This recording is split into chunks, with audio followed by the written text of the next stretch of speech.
এসেছি 25,000 টাকা বাজেটে একটি পিসি। আর 25,000 টাকা বাজেটে আমরা অনেকে পিসি কিনতে চাই, কেননা অনেকে হয়তো প্রথম দিকে পিসি কিনতে চায় এবং অনেকে প্রোডাক্টিভ কাজের জন্য একটি পিসি কিনতে চায়, অথবা অনেকে হয়তো শখের বসে একটি পিসি কিনতে চায়। তো আজকের এই ভিডিওতে আমি ফুল রিভিউ, এই ভিডিওতে আমি জানাবো যে একটি 25,000 টাকা বাজেটে আপনি কি কি পেতে পারেন একটি পিসি বিল্ড করলে। আর এই পিসিতে আমি মাদারবোর্ড হিসেবে দিয়েছি B450M এই মাদারবোর্ডটি। আর আপনারা সবাই জানেন যে 25,000 টাকা বা 20,000 টাকার মধ্যে পিসি বিল্ড করলে এটি একটি কমন মাদারবোর্ড। আর এরপর দিয়েছি আমি প্রসেসর হিসেবে দিয়েছি Ryzen 5 3400G, এটাও মোটামুটি কমনই বলতে গেলে। আর এটার ফেসিলিটি হচ্ছে এটাতে একটি ইনবিল্ড গ্রাফিক্স কার্ড রয়েছে, মানে Radeon 11 গ্রাফিক্স রয়েছে এর ভিতরে। যদি আপনি কোনো গ্রাফিক্স কার্ড না ইউজ করেন, তারপর আপনি মোটামুটি লেভেলের গ্রাফিক্সের কাজ করতে পারবেন এই মাদারবোর্ড এবং প্রসেসরের মাধ্যমে। কেস হিসেবে দিয়েছি অ্যাপটেকের একটি যথেষ্ট ছোটখাটো একটি কেস। আর এই কেস দিয়ে মোটামুটি প্রসেসর সহ সবকিছু ইনবিল্ড করতে পারবেন, যদিও এটাতে ভালো কোনো গ্রাফিক্স কার্ড আপনি সেট করতে পারবেন না, যেহেতু স্পেসটা অনেক কম।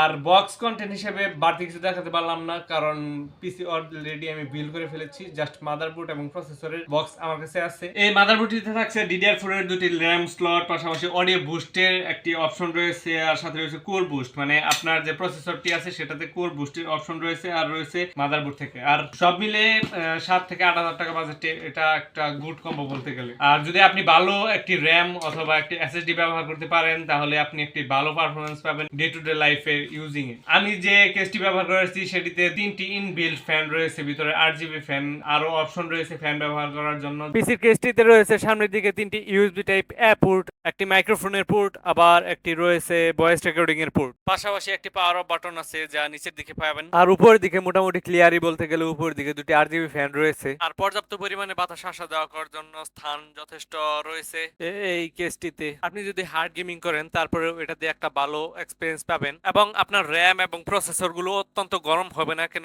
এটাতে ঠান্ডা হওয়ার জন্য পর্যাপ্ত পরিমাণে অপশন রয়েছে। তো আপনি এটাকে মোটামুটি গেমিং কেস হিসেবে ধরে নিতে পারেন। একটি মাদারবোর্ডে অসংখ্য কানেকশনের অপশন থাকে, আর এটাতেও তেমনি আপনি অসংখ্য পরিমাণ USB টাইপ A পোর্ট পাবেন, কিন্তু USB টাইপ C এর কোনো অপশন নেই। আর যেহেতু AMD এর একটি মাদারবোর্ড, এটাতে আপনি HDMI পোর্ট পাবেন, কিন্তু যে BGMI যে পোর্টটা থাকে পিসির সাথে মনিটর কানেক্ট করার জন্য, সেটা আপনি এই মাদারবোর্ডে পাচ্ছেন না। আর 25,000 টাকা বাজেটে যারা পিসি কিনেন বা যারা পিসি বিল্ড করেন, তারা শুধুমাত্র ডে টু ডে টাস্ক অথবা সময় কাটানোর জন্য বা প্রোডাক্টিভ কাজ করার জন্য, ইউটিউব ফেসবুক ব্রাউজিং করার জন্য ইত্যাদি কাজ করার জন্য এইসব পিসি বিল্ড করা হয়। আর আপনি যদি ভালো একটা পারফরমেন্সের পিসি বিল্ড করতে চান, তাহলে এর থেকে আরো বেশি বাজেট আপনাকে গুনতে হবে, এটাই স্বাভাবিক। কিন্তু এই পিসি দিয়ে আপনি ফিল্মোরা অথবা ক্যাপকাটে অথবা প্রথম দিকের জন্য আপনারা যারা কন্টেন্ট ক্রিয়েটিং শুরু করতে চান এবং এডিটিং এর জন্য পিসি ক্রয় করতে চান, তাদের জন্য এই পিসিটি মোটামুটি ভালো সলিউশন হতে পারে। এই পিসিটিতে আমি 250 ওয়াটের একটি পাওয়ার সাপ্লাই দিয়েছি, আর সাথে দিয়েছি 128GB একটি SSD, সাথে লাগিয়েছি একটি 8GB র্যাম।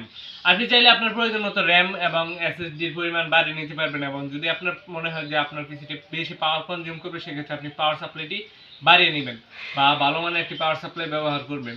আর যাদের বাজেট একটু টাইট, তারা এরকমটি দিয়ে ব্যবহার করতে পারবেন।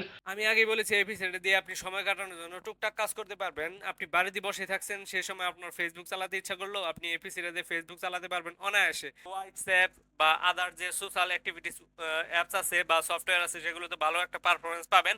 আর এটা দিয়ে আপনি যদি হার্ড কোনো কাজ করতে চান, সেটা মোটামুটি পাবেন না। আর যদি আপনার মাল্টিটাস্কিং এ বেশি কাজ করা দরকার পড়ে, সেক্ষেত্রে আপনি র্যামের পরিমাণটা একটু বাড়িয়ে নেবেন। বিভিন্ন ধরনের ওয়েবসাইট, পাশাপাশি টিকটক, বিক্রয়.com বা অন্যান্য ওয়েবসাইটে ভালোভাবে কাজ করতে পারবেন। মাল্টিটাস্কিং এর জন্য এটা একটা ভালো পিসি হতে পারে, বাট গেমিং বা অন্যান্য অ্যাপসের জন্য এই পিসি দিয়ে তেমন কোনো ভালো পারফরমেন্স পাবেন না। গেমিং করতে পারবেন আপনি, মোটা কথা এটাই। আর আপনি যদি মাইক্রোসফট এক্সেল বা মাইক্রোসফট ডকুমেন্টে কাজ করেন, পাশাপাশি আপনি যদি অ্যাডোবি ফটোশপে কাজ করেন, সেটাও এই পিসি দিয়ে ভালোভাবে করতে পারবেন। আর আপনি যদি এডিটর হন বা ক্যাপকাট ফিল্মোরা দিয়ে এডিট করেন, তাহলে তো ভালো পারফরমেন্স পাবেনই। আজকের ভিডিও এই পর্যন্তই। কেমন লেগেছে তা অবশ্যই কমেন্ট করে জানাবেন। ভালো লাগলে লাইক, শেয়ার এবং সাবস্ক্রাইব করবেন।